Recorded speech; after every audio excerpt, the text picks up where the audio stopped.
Welcome to the Edges of Lean.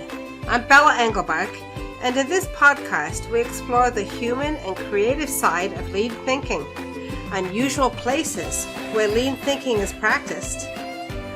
We meet people who are practicing continuous improvement in many different flavors and styles. So come along with me on a journey to the edges of lean. Episode 53, Continuously Improving Your Great Presentations with Brenden Kumarasamy. Do you hate standing up and presenting? Brenden Kumarasamy has your back. He's the founder of MasterTalk, where he coaches ambitious executives and entrepreneurs to become top 1% communicators, whatever their industry is. He has a popular YouTube channel called MasterTalk, and he is here today to help us understand how to be better, more comfortable, more exciting presenters. Brenden Kumarasamy, welcome to the Edges of Lean. Bella, such a pleasure to be on. Thanks for having me. It's great to have you. Brenden, tell us about yourself and what is it that you do? Yeah, absolutely. I'm a public speaking coach for executives and entrepreneurs so that they become the top 1% communicator in their industries. And I also have a YouTube channel called MasterTalk where I share a lot of free videos on how to speak. And so how did you get into that? Yeah, absolutely, Bill. So when I was in university, I went to business school and I did these things called case competitions. Think of it like professional sports, but for nerds. So while other guys my age were playing rugby or basketball or baseball, clearly sports that aren't in my lane, I did the nerd version of that, which was presentations. And that's how I learned how to speak. But then as I got older, Bella, I started coaching people who were younger than me, mostly for free back then, just helping those young students do well at those competitions. And that's when I had the idea for MasterTalk, because I realized that all of the information I was sharing with them wasn't available online for free on the internet. So I started working as a management consultant at IBM post-grad. And while I was working there, I started making YouTube videos in my basement. And then one thing led to another, and here we are today. Oh, that's so cool. So you also worked in management consulting, and I'm sure you had the opportunity in that role to see a lot of varieties of kinds of ways that people presented. So did that also play into your whole methodology? Oh, absolutely, Bella, because to your point, when I was applying a lot of the presentation skills in university, it's definitely a different ballgame when you're in corporate and you're presenting to different stakeholders like executives, clients, customers, and even steering committees. So you're always changing the languaging, the way that you're presenting ideas. So it's definitely developed my thinking for sure. I've got to tell you, the first time that I had to do a presentation in front of a big group of people, I remember being so terrified. And the problem that happened when I was that terrified, well, there were two things that happened. The first was that I lost all sense of time. I had no idea how long I had been talking, and I had no idea whether I was pacing my speech appropriately. I just couldn't feel time anymore. And the second was that I got out of breath. So what was happening to me? I'm like diagnosing this. Yeah, you know what I would say, Bella, is the fear of communication is something that is very normal. You know, a lot of us are afraid of communication, but there's a couple of things I want to point out. The first one is we don't really know why we're scared of communication. So let me address that really quickly. The reason's really simple. We learned it the wrong way. Think about it. Where did we learn how to present? School, elementary school, high school. But all of those presentations will have three major problems. Number one, all of them are mandatory. We don't wake up in the morning and say, hey, Bella, you want to get breakfast and present all day? Nobody says that, right? So that's problem number one.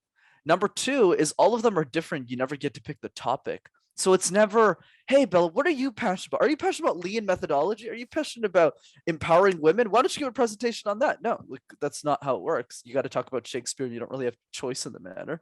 So it's not super fun.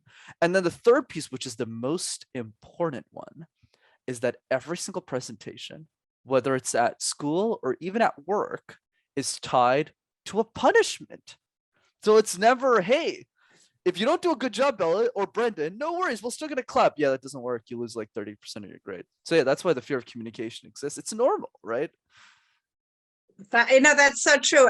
And thinking about that from a lean perspective, in lean we really want people to try things, to experiment with things without that fear of punishment. We're not in school anymore. We're not being graded. We want to try things and learn from them, as opposed to try things and is it an A, B, C, D, or you turn up for your performance evaluation and the boss goes, well, when you did that presentation to the board of directors, you kind of fumbled around. You really didn't get to the point, and it was kind of terrible. So you're probably not going to get as much of a raise this year. It's a completely, you're right. There's always that fear of punishment, even if punishment, is not really going to happen, but the fear is there. So then we have to get past that. What do we do? Yeah, of course. Don't worry. I have a solution here. So now the question becomes, especially for your audience, is how do we apply the lean methodology, the principles that we learned about iteration and trying new ideas and not being fearful of failure, to the context of communication? We already know the methodology, but it's all about applying those same principles in the context of communication, public speaking. So what does that manual look like? So a couple of things. The first thing, Bella, is a question that I'd love for the audience to think about that they probably haven't thought of before. And the question is simple. How would your life change if you became an exceptional communicator? How would your life change if you became an exceptional communicator? A lot of you are listening to this. You probably asked yourself a similar question in the past, which is how would lean methodology change my day-to-day activities in organization or the projects that I take on at work? And you found those benefits to lean. You said, wow, this is like way better than like a waterfall or some other methodology where you just kind of do the whole thing. You're not iterating on new process. You're creating a lot of inefficiencies. So how do we apply that to public speaking? Well, wait a second. Let's dream about the benefits. When was the last time we dreamed about our communication skills? We think about the vacations we want to go on, the expensive things we want to buy, but we don't spend enough time going, hey, wait a second. If I became a better communicator, wouldn't that like improve my life? Wouldn't I get the promotions that I want? The raises, the relationship with my family will improve. So I encourage people to dream. That's one piece. The other piece is realizing, then we can get into some exercises later, Bella, is realizing the fear will never go away, including with me. I'll give you the best example, right? I'm the communication expert that's speaking with you, Bella. But let's say we were at a coffee shop and we were talking and somebody calls me. And let's say that person was Elon Musk. And he said, hey, Brent, I've been really enjoying your YouTube content. Can you come and coach me tomorrow? I'll pay you $1 million. Would I shit my pants? Absolutely. So we all have a bar where we're all going to be scared of it. So there's a way around it that we can talk about for sure. Okay, great. Yeah. So I'm already observing some things. And for those of you who are listening, I think you can hear some of this, but for those of you who are watching, even better. So Brenden, a couple of things that you've done that I've observed already. First of all, you were using your hands in a very deliberate way. And secondly, you repeat things, which is something that, again, as kids, we were told not to do. So what's going on there? Yeah, absolutely, Bella. So you're right. Body language, right? Using your hands to create movement, especially virtually, is a good way to showcase energy. And the other piece is repetition is the mother of invention, right? When we repeat the same thing over and over again, that's what really sticks, especially if you're a leader within an organization. What the best CEOs on the planet do is they always repeat the same thing over and over again, even if it's through different stories and different analogies. But where I would start the conversation, Bella, with my first tactic that people could implement right away is called the random word exercise. So the random word exercise is very simple. All you have to do is you pick a random word like phone, like copper, like headset, and you create presentations out of thin air. So now, why is that exercise so effective? The reason it's so effective, and I tell people this all the time, is if we can make sense out of nonsense, we can make sense out of anything. So if you're able to create presentations on topics you have zero expertise on the spot, like on avocados or fan, when you go back into your corporate world, I mean, that place becomes a joke, literally, because you're only speaking on topics that you have expertise in, or projects that you've been working on for many months and many years. And what this does is it creates a domino effect, Bella. So if you do the random word exercise 50 times, 75 times, not a day, but just in your life, it just gives you a newfound confidence that you never had before. And then you go back to work and you go, well, these people haven't done the random word exercise 75 times. And that gives you a lot of confidence to actually move the ball forward. So what does that look like? Give me a word and I'll just demonstrate. Lake. Lake? Like a water? Lake. Okay, awesome. Yes. So Bella did not give me this word, everyone. She just gave it to me on the spot. Now I have to create a presentation out of thin air. So here we go. It's Sunday morning and I'm staring out at my beautiful lake. It's those little moments that I enjoy early in the morning when there's nobody around and you hear the birds chirping. You can feel the grass that's just a little bit wet, but not too wet. And the squirrels that are running across the trees. It's that beautiful moment on a lake that just makes us realize how much bigger the world really is. That lake represents so much more than just a puddle of water, Bella.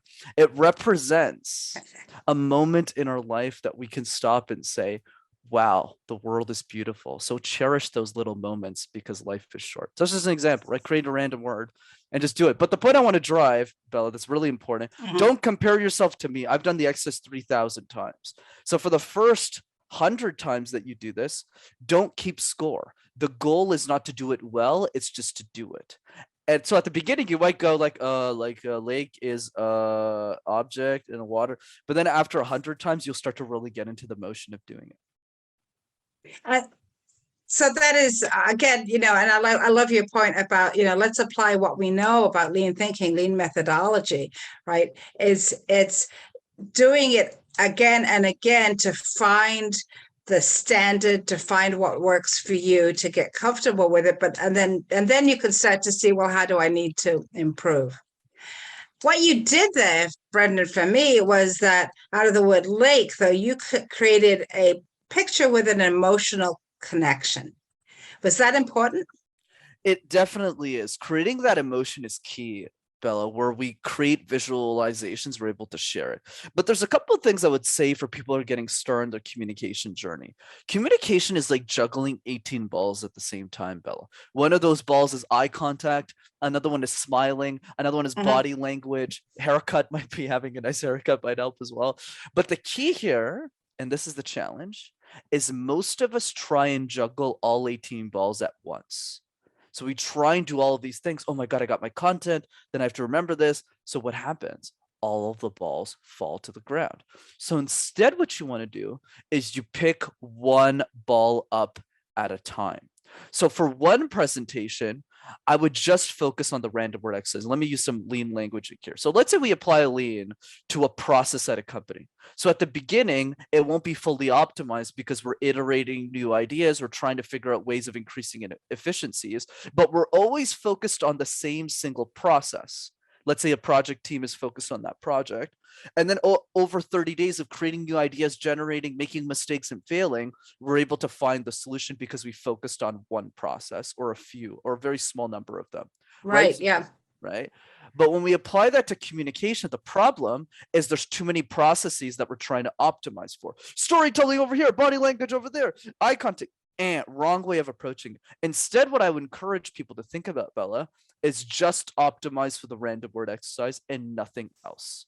Literally nothing else. Like when I coach clients, literally, Bella, the first 2 weeks, they have to do the random word exercise 100 times. There's literally nothing else. It's literally just keep doing it and doing it and doing it. Don't even worry about the motion. Don't even worry about, are we booking 50 minutes in the calendar tomorrow to just do it? Right. And another point that I want to drive here, because I'm big on tough love, is somebody always tells me, somebody always tells me, oh, Brenden, what books do you recommend?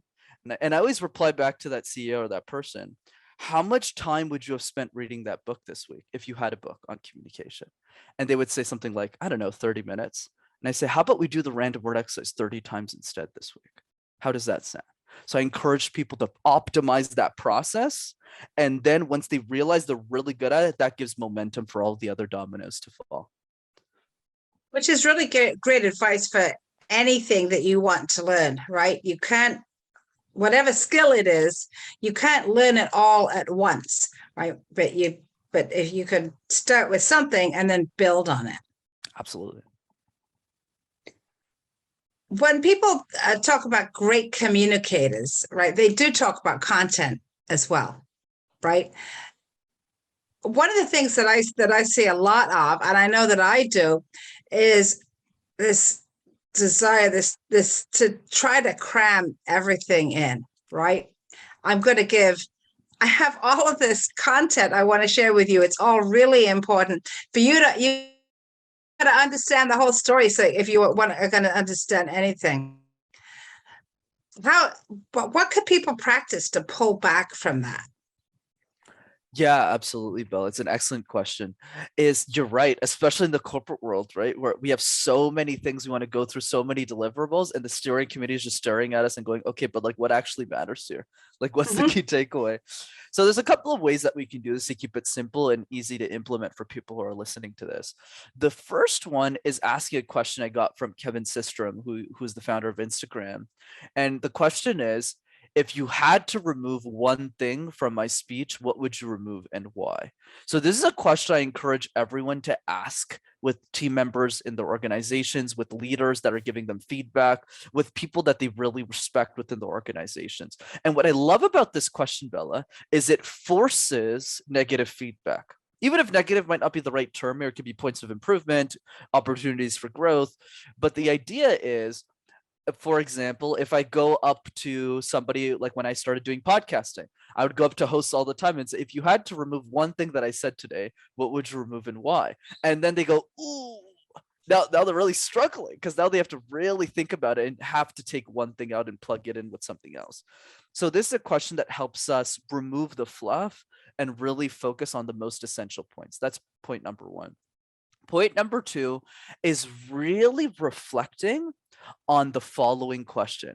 If my audience could only remember one sentence for my entire presentations, what do I want the sentence to be and why?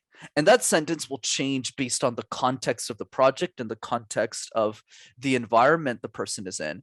But constantly challenging yourself with that question really focuses you on the essential elements. Another way of phrasing that question, Bella, is if you only had 30 seconds to talk to me about your key findings or from your key outcomes, what would you say in those 30 seconds? This is what we call, and I'm sure you probably have covered in another episode, this is what we call executive summary slides, where we summarize the entire presentation in one slide, especially when we're talking to C-level executives who are in like 45 meetings. You want to have that one pager that just summarizes what's the ROI, what's the key takeaways, what are we actually trying to deliver here, and is the project green or red? Like, I just want to know a status. And then the third piece is asking more questions. A lot of us, even at the most senior levels of an organization, we always assume that we know what the other person expects for us. We try and guess, we try and play Monopoly, we try and roll the dice instead of just asking them. What are the three most important things you want from this meeting, Bella? Okay, 1, 2, 3. Box 1, box 2, box 3. And it's a lot easier to optimize just by asking a few questions. Which is also a very important lean concept, right? You want to, if you're going to create something for somebody, for a customer, you should know what the customer wants, right? 100%. 100%. Right. And yeah, so that's I just want to point out for the people who are listening and are not watching this on YouTube, what Brenden did when he was giving 3 points was he held up 1, 2, 3 fingers, right? So okay, point 1, all right, that means I'm going to be ready for point 2, right? So that's absolutely, that's a psychology thing that I believe McKinsey invented. I'm not sure which company did. It's that humans love to speak in threes, right? Like or in ones, like in odd numbers. People don't like 2s and 4s for some reason. Just the fact that I say there's 2 points, it kind of creates this uneasiness in our body. It's something I don't really understand, but it works. But yes, 3, yeah. Three's the magic number. Yeah. Well, now I get to point 17, and finally. I know you already, at this point, you already lost the people in the room. Yeah, everyone's looking at their phone, and yeah, that's not. Then they're not going any further. So I want to go back to your first point, which is to deliberately seek feedback that's going to improve the sort of the volume of the content, how much content there is. Do you ever see that people are averse to getting that kind of feedback? Because we're starting with that fear. I'm so used to the idea that someone's going to grade me on this or ding me if it's not great. Now I'm going to go out to them and say, hey, what do you think I should take out of this? Right. And do you have to work with people to get them comfortable with that? Oh, absolutely, Bill. I love that question. And you're absolutely right. So the way that we do this is I'm a big fan of easy wins, right? Like, as you can tell from this podcast, I'm not trying to complicate things, right? It's like simple. Like, what's the, okay, 80-20 here? Let's just do this and get the result. So for this, to your point, completely agree. There's definitely a lot of pushback from a lot of the people I work with. And what I always tell them is start with the nicest person in the room. Just make a list of the top 3 to 5 executives that because you've worked at the company a long time. Let's assume that, or if you're an independent consultant, right? Just people around you, clients you really respect. And just make a list of those 3 to 5 people. We don't need to ask everyone for feedback at the beginning if we're improving that muscle, if we're at the beginning stages of that muscle. So we can start with one person. And then as we get better feedback, we make that better. It could just be one person, actually. And then as we develop and we get more open to those ideas and we realize there's safety with some people in the organization, we won't get dinged for it, to your point. Then we go to 3, then we could go to 5, and just keep increasing that number slowly over time. But the other piece is also understanding the end game, whether it's for our own careers or whether it's for businesses that we might lead, which is, why is this feedback today, or how is this feedback today going to create the future version of who I want to be later in life? And creating that, going back to the question, how would your life change if you're an exceptional communicator?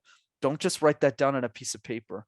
Reflect on that question for 10 to 15 minutes, because you'll start to see yourself in that future version, and you'll realize that the feedback you're getting today is what's leading you there. And the closest example I could give from my personal experience is, when I was at IBM, a lot of the managing consultants who wanted to be partners, who wanted to be top level executives at the company, those are necessary evils to get there. So it's all about understanding what that end game first. And it doesn't need to be that either, but thinking about that end game really motivates us.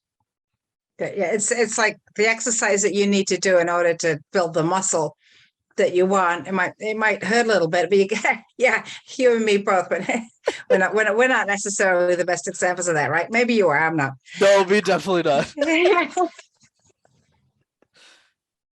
Yeah. So, but there's something else that I think that's happening then as a leader then, is asking for that feedback, whether they're asking for feedback from people who are reporting to them or people who are sort of higher up in the organization, that demonstrate that vulnerability that we want leaders to demonstrate, right? We want our leaders to show that they also need to grow, and that they understand that they need to grow, and that they're willing to take feedback. And then I think the other thing that's beautiful about that is if they are, working on a very important presentation and they have some folks to help them with that, when they stand up and do that presentation, I would bet those other people are sitting there saying, hey, I had a part in creating how great that presentation is. So now you're also building that team spirit. It's not just that, that Jane is up there on the stage presenting and doing a fabulous job. We all contributed to her doing a fabulous job, and we're part of that success too. So, I mean, that's a really, there's something really powerful about doing that and not being the loner who's going to do it all on their own. Absolutely, Bella. And you said it so well, because, and what resonates with me from what you said is that's exactly what we do in Lean, right? It's the culture of feedback, the people not being afraid to come up with the ideas that allows us to optimize the process. So everyone who's listening to this, they all know, like, oh yeah, I'm doing this in my companies, I'm doing this in my projects. Let's do that with communication. Let's Yeah. use the exact same principles, the culture, the feedback culture that we're creating. Because if we're a leader, and I'm sure you say this in every episode, right? We need to be proactive about creating that culture within the people we manage. And we do that with Lean and with the projects. Let's do that with presentations too. And you'll get the same results as we do from applying Lean methodology in our projects. And you're right. We do end up talking about that in almost every single episode. We talk about the importance of creating that environment where people can contribute ideas, where they can try things and learn from what they tried, which requires looking at and reflecting on what went well and what didn't go so well. Right? That's how it has to work, or how it should work. But we're tied up in our visions of, we have to be perfect in front of somebody else, or things are going to go wrong for me, which is, and actually the opposite is true, right? Right. The more vulnerable we appear in front of other people, the more likely they are to share with us their vulnerabilities, which creates opportunities for coaching and improvement. 100%. Yeah. If you were put in charge of the education system, Brenden, when would you start teaching these kinds of skills? Oh, fascinating. I would say probably at the age of 6 or 7, I would start. But I actually spend 10% of my time, Bella, coaching kids. I don't really do that for money. That's more to make myself a better facilitator, because if you can coach kids, you can coach anybody. Trust me. Uh-huh. So, how old? Youngest is 5. Wow. Yeah. Wow. Youngest is 5, yeah. And the oldest in the kids program is probably 17. And they're all in the same class, which is interesting. It's like a multi-age classroom. So what I've learned from that experience, Bella, is it really helps me with simplicity, right? Simplifying knowledge. But the reason I would start at a young age is so that they never see it as threatening. One thing I've learned from coaching kids, Bella, is that the fear of communication generally starts when somebody's around 9, 10, 11 years old, mostly in the 10s, because then school starts to get really serious, 10 plus, and then they feel that pressure, and then the fear starts to ensue. But when they're 6 or 7 years old, they don't know what a presentation is, right? So they're just like, oh, do you want me to just like speak a word? Okay. And they just do it, right? They have no fear of failure because they think it's fun, as long as you create the environment that it is fun. So that's the change I would make. I'd probably do it at the age of 5 or 6. Yeah, because 5-year-olds would love to stand up in front of their class and talk about their favorite stuffed animal, right? If they're not going to get graded on it, it's just, you all should see my stuffed dinosaur. This is the best stuffed dinosaur. Literally, yeah. You have no idea what he can do. Yeah. So do you see that having an effect on the kids as they are in their academic environment then, at learning these skills? Mm-hmm. Oh yeah, absolutely. I would say for me, the biggest value from the education system personally is the network that you build, right? I feel it's the only environment, whether it's in elementary, high school, or college, where you get to meet people and there's no agenda. You're kind of just having fun. And I feel communication percolates into all those other areas because it'll be easier for you to make friends. It'll be easier to build a very strong foundation of great people, and your social skills will improve. So that's where I see the value. And then the academia kind of layers on top of it, because if you know everyone in the class, you can help each other, and then they give you more access to the resources. They help you, they tutor you, and that's what really creates the results, is that environment that you create. And you get used to giving and receiving feedback in a non-threatening way, which is such a critical skill that I think that, a lot of people don't get until maybe ever, but certainly not until they're out in the working world. Yeah. That's very accurate. Yeah. Or it's feedback with fear of punishment. Correct. Yeah. And the reason I asked that question is that I think that, as we're I don't know if we're really coming out of the pandemic, but certainly we're seeing, I think, more kids with anxiety because of perhaps not being in school, having been on Zoom or Google Meet or however they've been for a while, not having those opportunities for kid-to-kid interactions that they used to have. And it just sounds to me as if what you're talking about, like you said, the fear may never go away, but with what you teach them, Brenden, you must be giving them some skills to overcome step by step the kind of anxiety that comes from having to give a presentation, having to give a talk. Correct. And the way that I do it, Bella, to keep it simple, is I make them forget about it. Right. So, for example, like I'll give you an easy way of thinking about this. So let's say, we take out the random word exercise, right? So that at the beginning, they might go, "Oh my God, I can't do this. This is too difficult. It's not what we do at work." All those types of objections. And then I just go, "Okay, you ready to do it 5 times?" And they're like, "Okay." And then they do it 5, 10 times, and they're really good after, like, you get really good after 10 times, and a lot better than the first one. And I go, "Were you better than the first time?" And then they all go, "Yes," because they all do. And I just ask them a follow-up question. What would happen if you did it 100 times? And they go, "Oh, I'd be the best."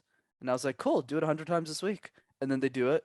And then I just ask them one last question. What else is possible with your communication skills?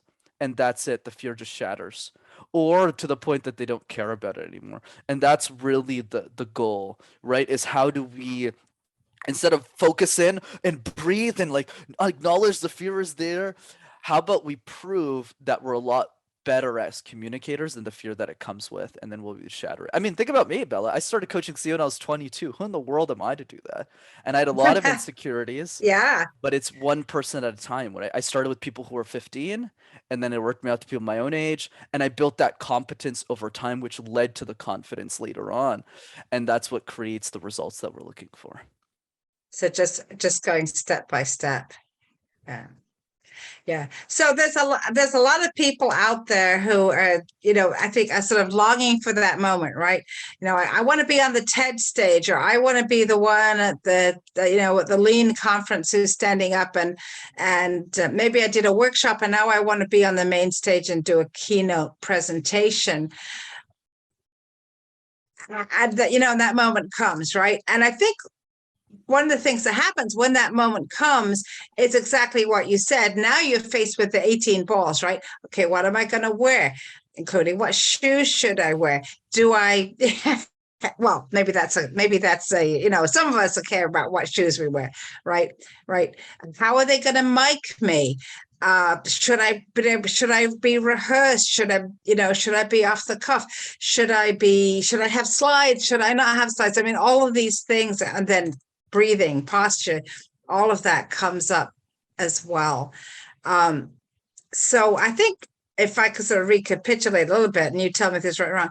So you don't want to wait until that moment comes, right, to start figuring out, well, what are my 18 balls that I want to be on top of, and start practicing with those, right? You're absolutely correct. You're absolutely. I don't think we've disagreed once on this podcast, honestly, but yes, I mean, you're absolutely on the money here. And the key here, I got this from a Navy SEALs guy. He says we never rise to the level of the occasion. We always default to the level of our training. Right. He meant it more in the context of war. I mean, in the context of everything else. Okay. Right. Which is, if we do the random word exercise, if we prepare for those moments before they actually come up, well, when they come up, it's not a big deal. Kind of like how in Lean, we prepare for worst case scenarios. We have slack time, I believe it's called. I've been in the industry for a while, right? We have those buffers. And if something bad happens, what is the buffer time in communication? It's doing the harder thing. It's practicing the TED Talk before we get invited for the TikTok. If we know there's a keynote coming because we're getting that next promotion, and we know all the SVPs have to be brand ambassadors of the company, et cetera, you can see the ball rolling in that direction. Start preparing that keynote right now and start practicing it while it's fun. So that way, when you get asked to speak on it, I mean, the topic won't change that much. And then you'll just go on it and you'll be ready. And that's really what I encourage people is really start before you're ready. I think that's great. And then you'll be ready. And if the moment comes, as it sometimes does for people, whether somebody says, would you mind saying a few words to everybody? You won't go, oh my goodness, what do I do? What do I say? And the reason is because you talked about avocados for 60 seconds, the random word, saying a few words won't cut you that much trouble. It's a few words more than avocado, right? Brenden, tell us about your YouTube channel.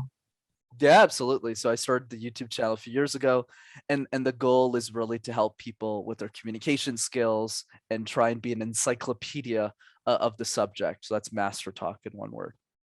MasterTalk, one word, on YouTube. Oh, yeah, wait. And definitely take a look at it because Brendan's videos are really fun. He's a it's not like a boring presentation skills class. Imagine if I was boring. Gee, it's like, what am I doing coaching people on communication? I don't know. I know people have been, I know some people might eat it up, right? Well, it looks really boring, so it must be good. But that's really not what it's about, right? Absolutely. Yeah. Tell me about your favorite presentation that you've done. Favorite presentation that I've done. Yeah. It was actually a few months ago. Yeah. It's a bit more advanced. So for me, where I get a lot of my joy, because I'm a nerd first and foremost. You know, I am at the end of the day. So for me, I always nerd out over really, really advanced topics. So 2 months ago, we had like a private retreat in Florida where we delivered something to a few clients, and we did it around extracting somebody's communication why.